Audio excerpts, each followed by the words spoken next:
Hi everyone! We all know that oil painting can be really expensive.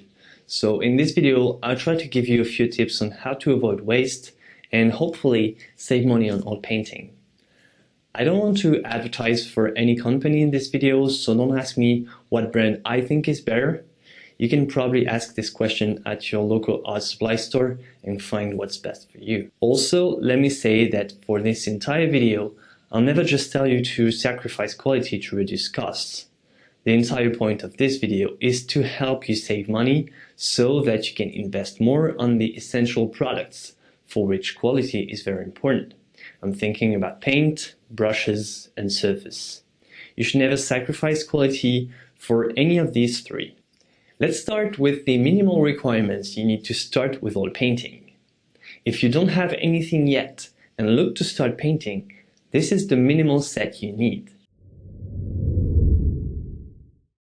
The brushes you need can vary depending on your style and the size of the painting you want to do, but a good minimal starting set would count at least 10 brushes, 7 or 8 hog bristles of different sizes and shapes, filberts and flats, medium, large and small. These should be your go-to brushes. The good thing is that they are relatively inexpensive. 2 round brushes. You can find decent synthetic nowadays, so maybe it's best for a starting kit. Make sure it's good quality with a nice spring, because you can find some pretty bad brushes and on the long run it's going to cost you more. But if you save money on all the rest, you can also invest in 1 or 2 red sable or Kolinsky sable. Of course, this is a lot more expensive, but in the end, it's worth buying if you manage to save money on the rest. The most important is to take care of your brushes. Wash them properly, but don't be too hard on them while you do that, because they will wear off if you wash them too much or too hard. Paint is probably 80% of your budget. I don't encourage the use of student grade or low quality range of paints. You should always prefer extra fine paint. Paint is expensive, but it's necessary. If you want to save money on paint and buy the strict minimum, you have 2 solutions. First idea for a very inexpensive palette. Focus on earth pigments and on pigments that are not very expensive to produce. All brands usually have different categories depending on the price of their pigments. And earth tones are always in the less expensive categories. And there you go, you have a nice palette for natural things and skin tones. It's not very chromatic, but it can still perform well for a lot of things. Second idea, buy a super limited palette, but with only the most chromatic colors you can find, so that you can make all the mixes yourself. In this case, the most limited palette consists of a white, a bright yellow, a chromatic red, a deep blue, and a brown like burnt umber. Of course, as you go on, you'll probably feel the need to add some more colors, but at least you can start with these. Now, if you're on a very tight budget, you need to stick with one of these palettes. And this is not necessarily a bad thing. Sometimes the creative and harmonious things come from a very limited range of colors. Having 100 of paint tubes doesn't really help. The last thing to consider, and not the least, is the quality of your surface. It's very important. Ask your retailer about the quality of the different canvases, but usually I suggest to avoid the cheap pre-stretched canvases. I'm not an expert on this subject. I don't really know what makes a good surface, but I mostly rely on the manufacturers I know. Buying rolls might help you save a little bit of money too. Good canvas is always expensive, but it's a little bit less if you don't buy it pre-stretched. Some artists also buy the raw canvas and do the priming themselves. Finally, if you don't need big surfaces, the cheapest alternative is to prime masonite boards yourself with gesso. You can find gesso ready to use or in powder. It even comes in a spray can. I leave it to you to find what is the best solution for you, but what's sure is that it's a lot cheaper than a canvas. You should know that there is a difference though. A canvas has a small tooth, whereas a board is much slicker. It's a different paint style, but if it's something you can deal with, go for it.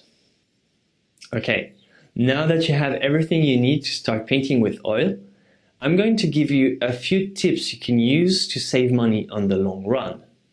As I said, I never advocate the use of low-quality material. Savings should only come from avoiding waste and using material reasonably.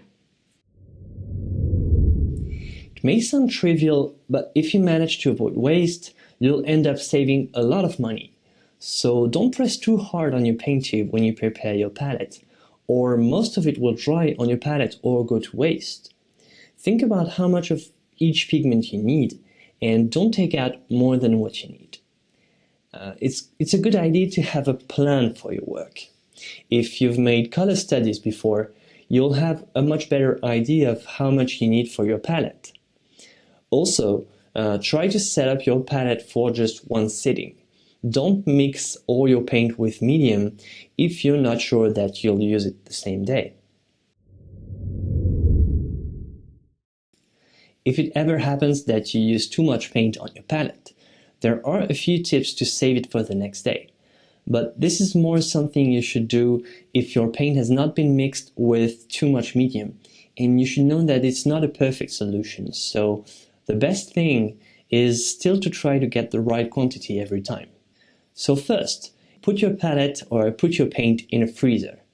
Cold temperatures slow down the oxidation process of the oil paint, so your freezer can keep your paint usable for a few days.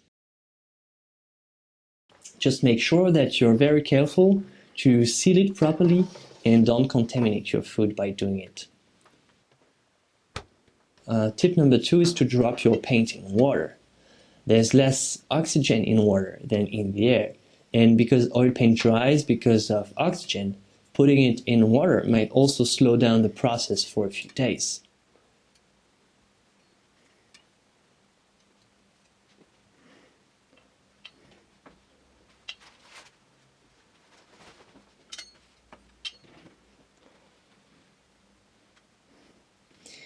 Be careful to get rid of all the water when you take it out. And don't worry, the oil paint and the water will not mix. It's just that you can have droplets of water stuck inside the pile of paint, so you need to take it out.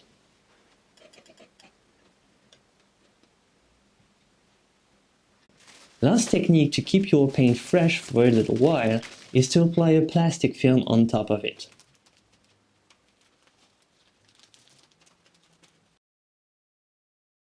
Try to get rid of most of the air, but don't press too hard or it will stick entirely to the plastic film and will be a pain to remove.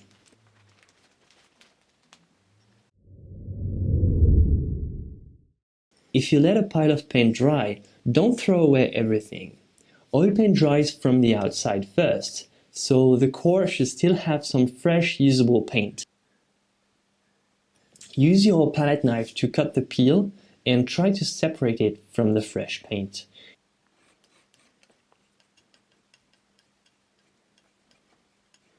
And there you go, it's still usable.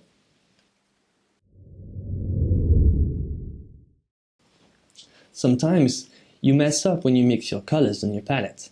You end up with a useless pile of mixed paint. But wait, it's not that useless. Artists call that mud, and you should keep it on the side. You never know when it might be useful. The more colors you add to a mix, the closer it gets to a low chroma brown. And this can be used for a lot, and really, a lot of things. In fact, most of the visible world around us is made of brown. So don't throw away your bad mixes and turn them into a useful mud. Sometimes you can see artists pouring huge quantities of mediums in containers without any lids. What a waste! Considering that the amount of medium you need can be counted with droplets, you should not prepare big volumes. Also, know that solvents evaporate with time, so if you prepare too much at once and you don't use it, it might not be usable in 6 months. So what I do is I mix a small quantity of medium in a little container with a pipette like this. It's very helpful, and I can count exactly how much drops I use, and I just have to put the cap back on when I'm done.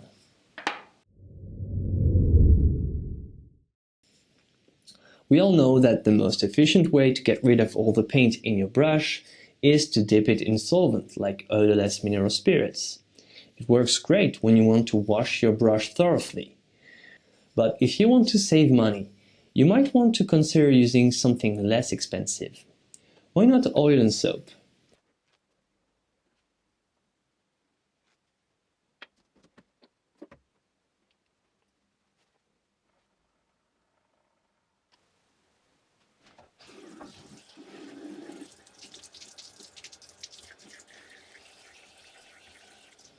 Be careful though that this should only be done if you're not using your brushes the next day, because you need to get rid of all the oil and soap with water and let it dry before you can use it again. If you want to keep a jar of solvent in your studio to wash your brushes, it's fine, but try to avoid waste here too.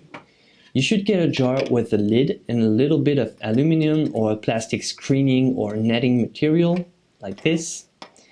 You can press your brush on this net and then gravity will separate the pigments from the solvents. When it's all resting at the bottom, you can pour the solvent in another jar, scrub the pigments, and then put the fresh, clean solvent back in the initial jar. And you can pretty much do that continuously.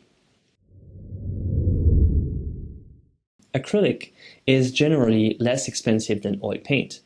So if you need to do a large wash of paint to tone your canvas, or if you want to do an underpainting, you can save a little bit by using acrylics for priming. Plus, you don't need to use solvents but water instead. It's possible to paint with oils on top of acrylics. In fact, the universal priming we usually get on ready-made canvases is made with acrylic. Be careful though, acrylic should never be applied on top of oil paint. A palette is very useful, but anything can be used as a palette. So if you're on a budget, you should not buy one. See if you can find a piece of glass instead, or anything that has the right dimensions and is easy enough to clean. It shouldn't be too hard to find. Finally, my last tip, and not the least, is to always look around for salvage material. Every object deserves a second life in your painting studio. An old stick and a few hooks can be turned into a mall stick.